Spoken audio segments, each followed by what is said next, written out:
How often do you conduct post-mortem reviews after completing transformation project and understanding what key lessons have you learned from these reviews? Yeah. I mean, I think maybe more traditionally or historically, we would conduct lessons learned after the end of each project. And in the US, it was typically an annual cycle. So we would never have a project that would last more than a year. So we'd have kind of an annual, increment and lessons learned after each project. On my current program, I mean, it's a very large program with multiple projects. We've built in a program level quarterly retro process where we get together with all the project leads and the IT leads, and we talk about what's going well, what do we need to improve, what have we learned, and we can kind of course correct midstream a lot more effectively. So it's more aligned towards kind of continuous improvement than what I've seen. And you can benefit from the lessons learned, right, in in your current project Yeah. on a more frequent basis is what we found. Yep. And in terms of your second question, like what are the lessons learned, that we've experienced? And I would say there's a few, like say general themes that, let's say these are the lessons that we tend to learn more than once, right? Mhm. That come back, Yeah. time and again.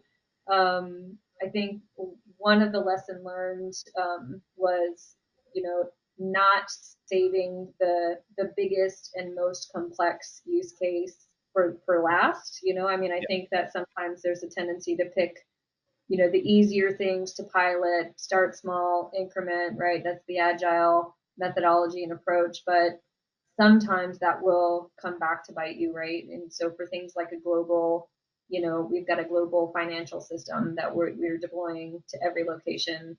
And, we've really saved the biggest location for last. And, that means there's a lot of running people in a productive system, and you've got to make a lot of changes in that productive system to meet these additional requirements, which weren't considered initially, right? And so sometimes you do need to bite the bullet and do the hard thing first, versus saving the hard thing for last.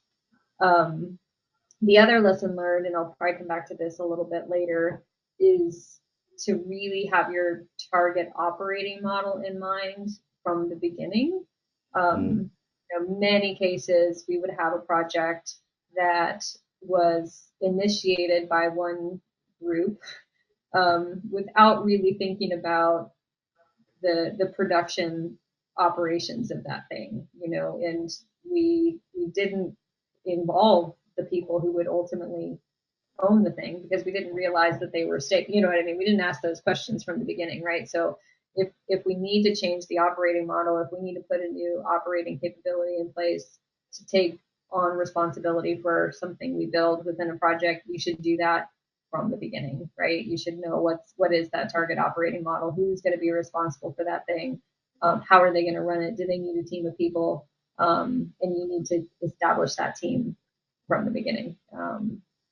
And always, I think key resources are are a risk, right? So time and time again, we find that there's always just a few key players that have this embedded and special knowledge Yeah. that really drives our ability to execute and deliver on new solutions. So, early identifying these key resources early, and putting in kind of long-term strategies to back up these people is super important. Like you cannot do that early enough.